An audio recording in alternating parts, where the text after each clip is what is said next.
ക്യാമ്പിന്റെ തുടക്കത്തിൽ ഒത്തിരിയേറെ നാണം കേട്ടിട്ടുള്ള ഒരു വ്യക്തിയാണ് ഞാൻ. വെച്ച് കഴിഞ്ഞാൽ വേറൊന്നുകൊണ്ടല്ല, ഹോക്കിയിൽ കേരളത്തിന് അത്രമാത്രം ഒരു ചരിത്രമില്ല. രണ്ടാമത് നമുക്കിവിടെ അതിനുള്ള എക്യുപ്മെന്റ്സ് ഒന്നും കിട്ടാനില്ല. അപ്പം ആദ്യമായിട്ട് ക്യാമ്പിൽ ചെല്ലുമ്പോൾ പാഡിൽ കയറ് കെട്ടിക്കൊണ്ടാണ് ഞാൻ പോയത്. അതായത് പാഡിൽ സ്ട്രാപ്പ് ഉണ്ട്, ആ സ്ട്രാപ്പ് കേരളത്തിൽ കിട്ടത്തില്ല. പിന്നെ അത് മേടിക്കണമെങ്കിൽ 10-200-300 രൂപ കൊടുക്കണം. അപ്പം അത് സേവ് ചെയ്യാൻ വേണ്ടിയിട്ട് നല്ല ചുമന്ന ഒരു പച്ച കയറ് മേടിച്ച് കെട്ടിയിട്ടാണ് ക്യാമ്പിൽ ചെല്ലുന്നത്. അപ്പം എല്ലാവരും അത് കണ്ട് ചിരിച്ചിട്ടുണ്ട്. അത് കഴിഞ്ഞ് ഞാൻ ഇവിടുന്ന് പോകുമ്പോൾ എനിക്ക് ആകെയുള്ള 2 ജേഴ്സി ജീവിരാജ സ്പോർട്സ് സ്കൂളിൻ്റെ ജേഴ്സിയാണ്. അപ്പോൾ അവിടെ ചെന്നപ്പോഴത്തേക്ക് എല്ലാവരും നൈക്കും അഡിഡാസും ഇടുമ്പോഴത്തേക്കും നമുക്ക് അഡിഡാസ് എന്താണെന്ന് അറിഞ്ഞുകൂടാത്ത കാലം അത്. അപ്പം അത് കിട്ടുമ്പോൾ ഇവരെല്ലാം നമ്മുടെ പുറകിൽ നിന്ന് ചിരിക്കും. അപ്പം ആദ്യ കാലഘട്ടം വളരെ ബുദ്ധിമുട്ടായിരുന്നു. അത് സ്പോർട്സ് ചെയ്യണോ അത് നിർത്തിയാലോ എന്നൊക്കെ ആലോചിക്കുന്ന ഒരു കാലഘട്ടമായിരുന്നു അത്. പക്ഷേ എന്താ പറയുന്നത്, പിന്നെ അവിടെ ചെന്ന് കഴിയുമ്പോഴത്തേക്കും എൻ്റെ പാഡല്ല എൻ്റെ കളിയുടെ ക്വാളിറ്റി നിശ്ചയിക്കുന്നത്. കൊള്ളില്ലാത്ത പാടാണെങ്കിലും നീ അടിച്ച് ഗോള് കയറിയില്ലെങ്കിൽ ഞാൻ തന്നെയാണ് മിടുക്കാൻ. അപ്പം അങ്ങനെ ഒരു ക്വാളിറ്റി ഉള്ളത് കൊണ്ടാണ് ആദ്യത്തെ ക്യാമ്പ് കഴിഞ്ഞിട്ടും ക്യാമ്പിൽ നിന്ന് പുറത്താക്കാതെ രണ്ടാമത്തെ ക്യാമ്പിലേക്ക് അവർ വിളിച്ചത്.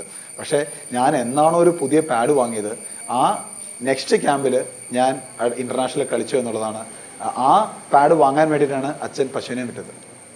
ആ പാഡ് വാങ്ങാൻ വേണ്ടി? അതെ അതെ.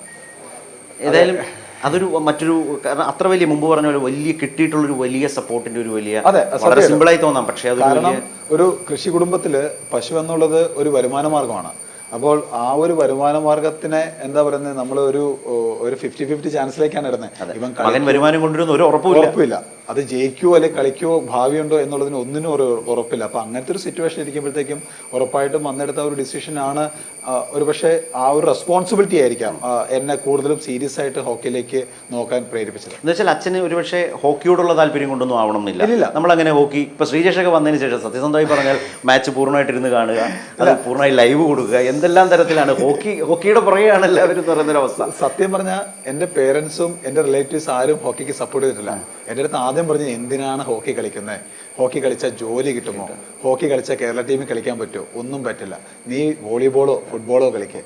അന്ന് SBTക്ക് ഫുട്ബോൾ ടീം ഉണ്ടായിരുന്നു, പിന്നെ സ്റ്റേറ്റ് ടീമിന് നമ്മുടെ കേരളത്തിൽ ഈ KSEBക്ക് വോളിബോൾ ടീമുണ്ട്. അപ്പം നിനക്ക് അങ്ങനെ ഒരു ജോലി കിട്ടും, അല്ലെങ്കിൽ പോലീസ് കിട്ടും.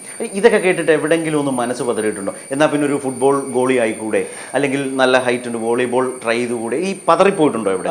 ഉണ്ട്. ഞാൻ അതുകൊണ്ടാണ് കൺഫ്യൂസ്ഡ് ആയിട്ട്. ഞാൻ ഹോക്കിയിൽ വന്നതിന് ശേഷം ഞാൻ തിരിച്ച് വോളിബോളിൽ പോയി ചെന്നപ്പോൾ പ്രശ്നം ഒന്നുമല്ല. വോളിബോളിൽ ചെന്നപ്പം വോളിബോൾ കളിക്കുന്ന എല്ലാവരും ഓൾറെഡി വോളിബോൾ കളിച്ച് പരിചയമുള്ളവരാണ് സ്പോർട്സ് സ്കൂളിൽ വന്നിരിക്കുന്നത്. അപ്പൊ ഞാൻ മാത്രമേ ഉള്ളൂ ഫിംഗർ ചെയ്യാൻ അറിഞ്ഞൂടാ, അല്ലെങ്കിൽ ബണ്ട്രാം എടുക്കാൻ അറിഞ്ഞൂടാ, ചെന്ന് പഠിക്കേണ്ട അവസ്ഥയാണ്. അപ്പം ഫുട്ബോളിൽ ചെല്ലുമ്പോഴും എന്നെക്കാളും കഴിവുള്ള ടാലന്റുള്ള പ്ലേയേഴ്സാണ് അവിടെ ഉള്ളത്. അപ്പം ഞാൻ നോക്കുമ്പോൾ അന്നത്തെ കുട്ടികളുടെ മനസ്സാണ്. അപ്പം എവിടെ ചെന്നാലും അയ്യോ എനിക്കൊന്നും അറിഞ്ഞുകൂടല്ലോ. അപ്പോൾ പിന്നത്തെ ചിന്ത വന്നത് വീഡ് ഔട്ട്, അതായത് ഒരു വർഷം പെർഫോമൻസ് അല്ലെങ്കിൽ ആ വർഷം അവസാനം ടീമിൽ നിന്ന് പുറത്താക്കും, ആ സ്കൂളിൽ നിന്ന് പുറത്താക്കും. അയ്യോ വീഡ് ഔട്ട് ആവുമല്ലോ എന്നൊക്കെ പേടിക്കുമ്പോഴാണ് ഈ ഹോക്കിയിൽ ഒത്തിരി പ്ലേയേഴ്സ് ബേസിക്സ് പഠിക്കുന്നതെല്ലാം കാണുന്നത്. അപ്പം അങ്ങനെയാണ് ഹോക്കിയിലേക്ക് മാറുന്നത്.